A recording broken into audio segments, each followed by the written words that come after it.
Why, hello there and Happy New Year. I hope you've had a lovely break over the last few weeks and that you feel refreshed and ready for the year ahead. As we step into 2025, you might be feeling a surge of motivation to improve your life. Maybe you're thinking about eating more healthily, exercising more, or making other changes to protect and enhance your brain health. Congratulations, well done. But let's be honest, that initial excitement can fade fast when the reality of changing habits sets in. Why does it feel so hard, even when we have the best of intentions? Well, it's not just you. And the truth lies in how our brains are wired. So I'm going to talk about why change feels hard, why that's okay, and what you can do to be more successful at sticking with your lovely new intentions.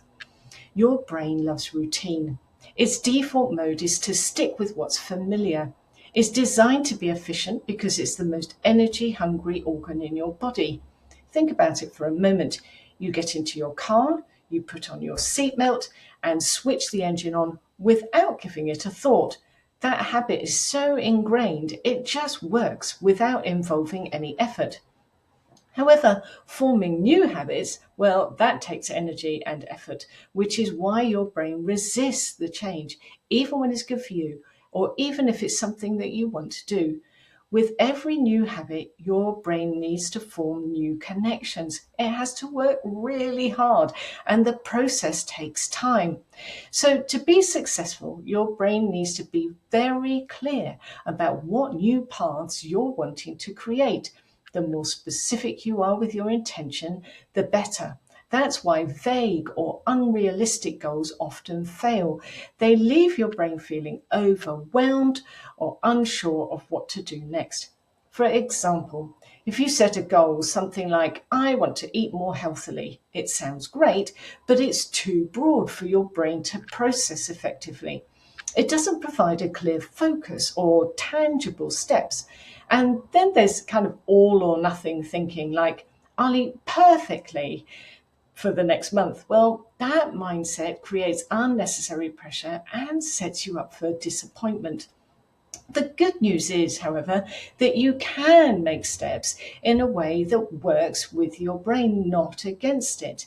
So, to create the life you want, rather than just living on autopilot, means being intentional about your choices and understanding that lasting change doesn't happen overnight. It requires effort, discipline, and for grace for yourself along the way.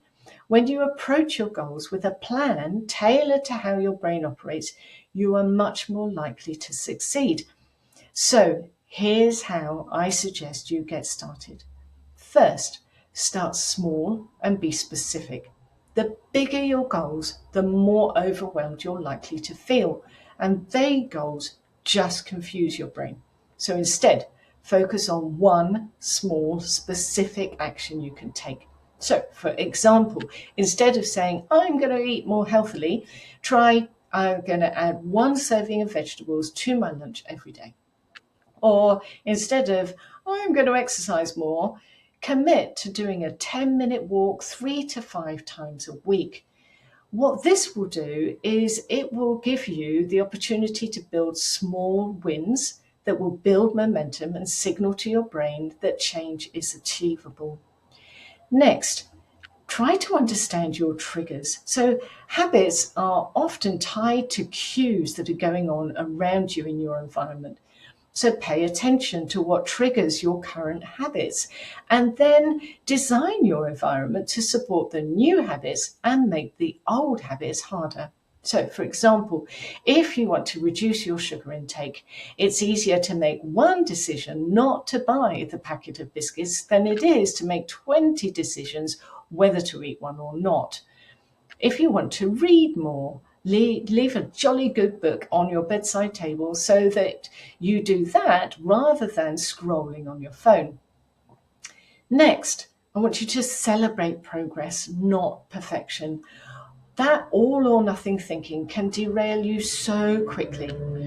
everything is fine for a while, then life happens, you miss a day, and then you give up because you've broken your perfect record. Well, instead of that vicious cycle, aim for consistency, not perfection. If you miss a day, that's okay. Get back on track without the guilt. Every step forward is progress and it's worth celebrating.